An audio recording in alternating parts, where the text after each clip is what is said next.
natwe ikinamico rangurura usobanukirwe n'imikoreshereze ikwiye y'imbuga nkoranyambaga.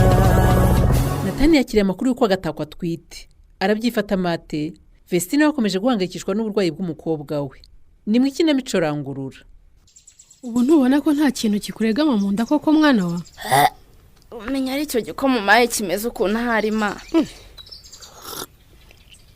Kimeze ukuntu gute kifa iyo dusanzwe tunywa hano mu rugo? Simbizi rero ubwo. Va mu buriri vano nanga witegure tujye kwa muganga. Ujye kwa muganga wawe nande se kandi? Ngiye kukuvuza nyine. Waritse kujya kunsebya kwa muganga koko? Umukobwa w'ink'umungana nanjye abakivuzwa na nyina.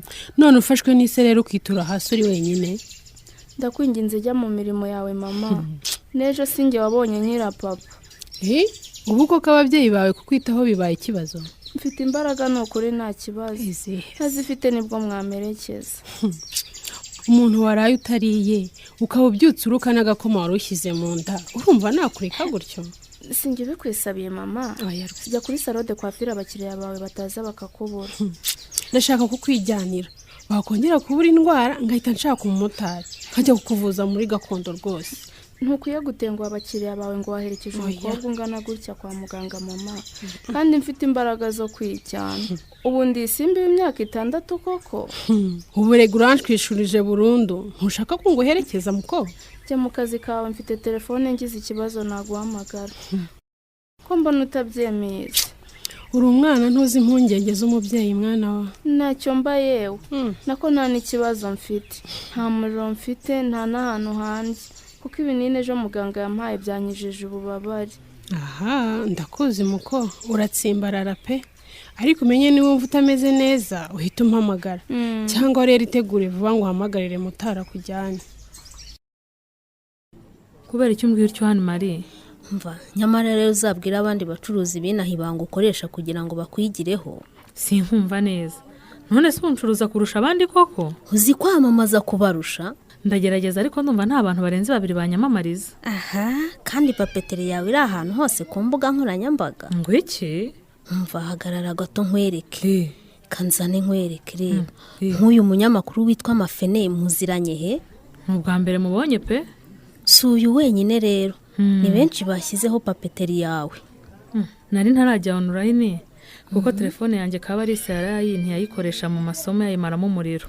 Yewe gera mu kazi rero ushyiremo ubundi unyarukireho urebe. Urebe ukuntu wamamaye ku mbuga nkoranyambaga. Natangaye rwose kuko mu minsi ishize wari usigaye ku rubuga rumwe rwa Karebu gusa. Buryo bwose Karebu n'umugabo uhagarara ku ijambo yavuze. Ngo Karebu gute se? Ndahamya ntashidikanya ko babifitemo uruhare. Yansezeranyije ko azamfasha kwamamaza papetere yanjye ku zindi mbuga nkoranyambaga. We Karame, urahamya ko iba ari Karebu wabikoze? Kandi nkubwira ko ntabishidikanyaho na gato. Mbese ibyo nakubwiye byose niho wabihaye agaciro wakomeje gukorana na Karebu. None se wumvaga ari amagambo mbwira ndutira inyungu mfite mu gukorana na Karebu koko hano Marie? We umuntu ufite ingeso nka ziriya z'ubugome koko? Njyewe wari izo ngeso ntacyo zimbwiye rwose. Icyo ndeba ni icyo umuntu amariye. Kuki mukunda kureba ibintu mukirengagiza ibyiza kandi nabyo bihari? Ego ko cyakora ndumiwe. None se ndabeshya? Ubwo niba hari umuntu umwe batumvikanye bitume mwijundika mwima amahirwe kandi hari ibyiza nkorera. Tuvuge ko ubwo nagusabye ko mukundana wabyemeruwe. Kubera iki se ntabyemera? Mu gihe nta mugore afite nanjye nkaba nta mugabo mfite. Noneho ntunashaka ko ninjira mu nzu yawe? Sinshaka gusubira mu nzu utantinza kandi nawe ubibona ko usanze nari ngiye. Nanjye rero ibyo nshaka ko tuganira ntabwo mbikubwirira hanze. Cyangwa rero ngo ukingurire uryame nzi kugaruka amagusanga. Oya yewe ntibishoboka. Kiza amahirwe ngo usanga aha ikindi nsize mbeshya ababyeyi banjye ko ngiye ku kigo nderabuzima. Umwana yarararutse burundu asigaye akunda happiness kundusha mana. Mbabarira cyane ibyo si byo binzanye. Ndumva wakaniye. Ucyo ngwino mwinjize mu nzu mbwire da.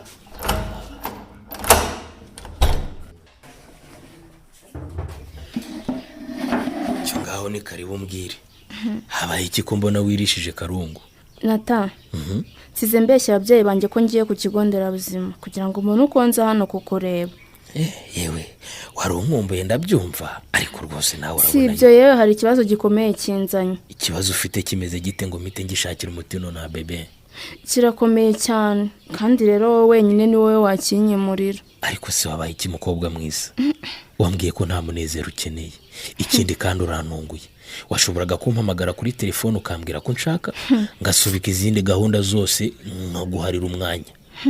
Koko se umenye ko ngushaka cyane wahagarika ibindi byose ukanshyira imbere Nata? ariko se nawe wirirwa ubaza koko? uzi ko nkwemerera umubebe wanjye rwose ntakwitesha. rwose ibimenyesha nari kuzisubika, ariko siko byagenze nawe urabibona ko ntunguye. Nata karame bebe, ndatwite. unguki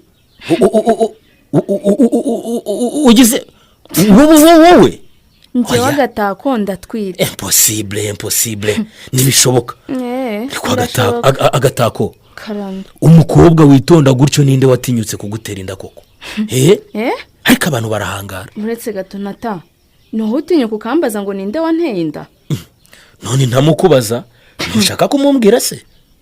nuko umbaza amenyo y'inkoko ureba umuntu. ngise nkubaza amenyo y'inkoko ndeba umunwa gute? nako urabaza ibyo uzi nka mwarimu, urabizi neza ko ari wowe wayineye. ngewe nguterere kare wowe Natani ni wowe wanteye inda, kandi rero ukwiye kugira icyo ubikora ababyeyi banjye bataramvumbura.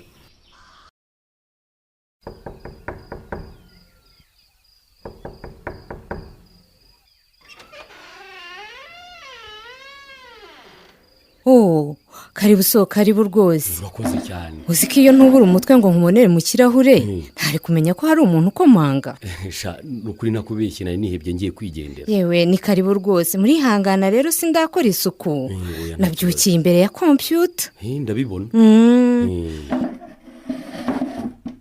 ni karibu rwose, nari nambaye ekuteri niyo mpamvu ntigeze nkumva, numvaga ikiganiro.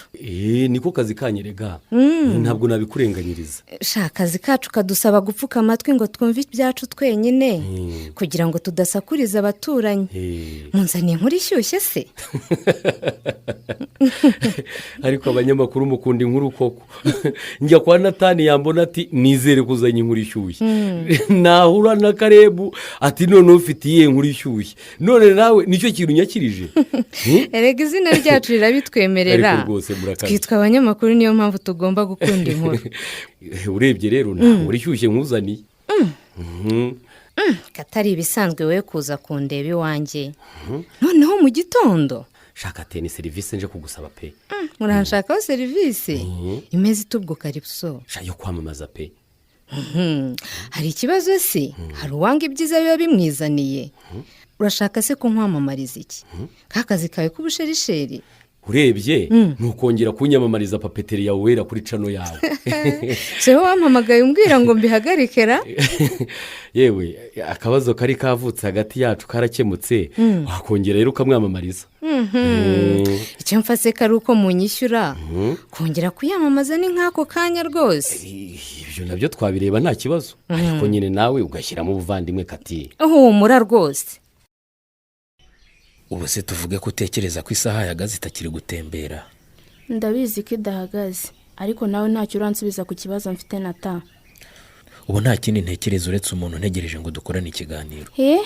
aho gutekereza njyewe ufite ikibazo kiremereye nk'icyo maze kukubwira, uratekereza abo mukorana ikiganiro. nakubajije ngo uremera gusigara hano ngo ufungirane ngende nze kugaruka amagusange cyangwa? nagusubije ko bidashoboka. none nk'ubwo se ugiye ugatinda iwacu bakambura, bajya no kwa muganga bagasanga ntahageze, naza gutamvuga ko mvuye. nuko rero uhaguruka utahe gushaka kuntegeka iwanjye.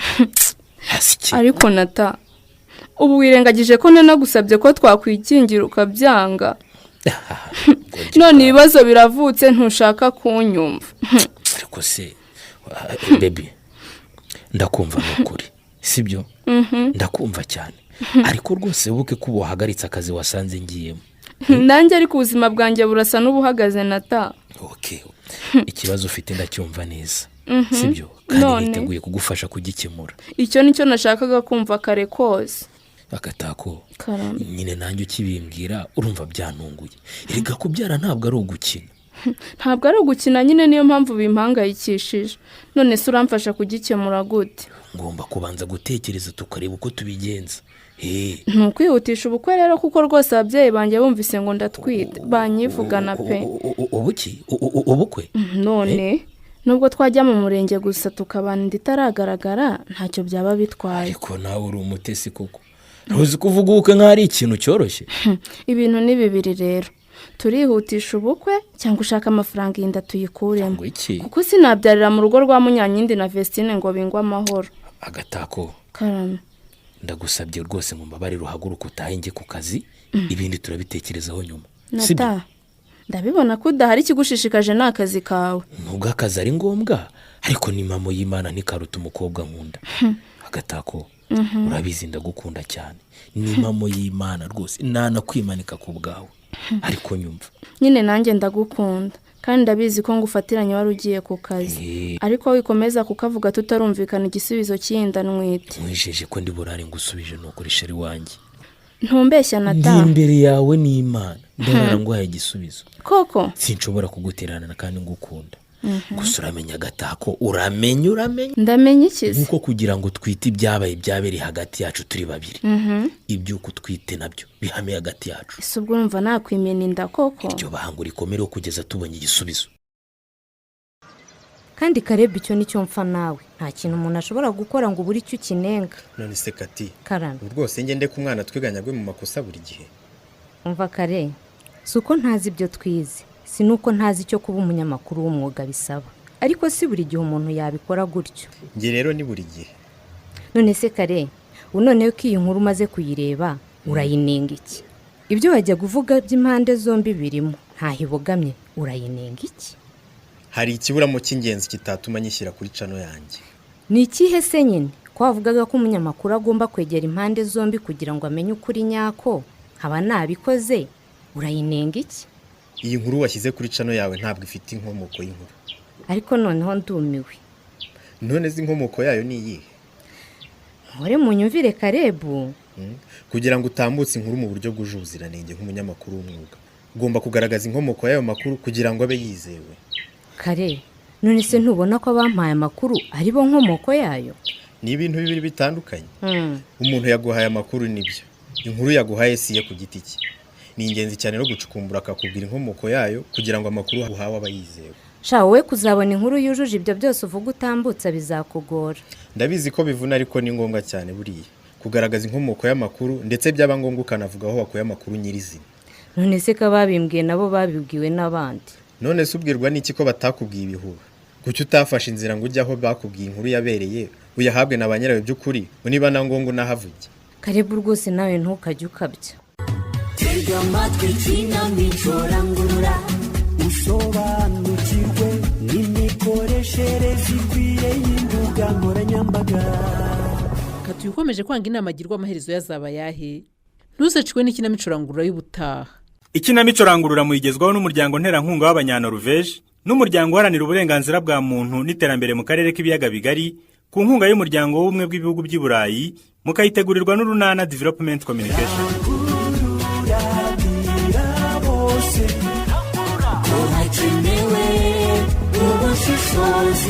ikinamico rangurura ni buri wa gatanu saa 2:15 z'umugoroba kuri radiyo Rwanda. ushobora kandi kuyikurikira kuri YouTube, kuyigeraho ni ukwandika ijambo ikinamico rangurura official. ushobora kandi kuyikurikira kuri telefone yawe uhamagaye 845 ugakurikiza amabwiriza. uramutse ufite ikibazo cyangwa igitekerezo wifuza kutugezaho, watwandikira ubutumwa bugufi kuri 0785 20 47 54. rangurura rangurura rangurura.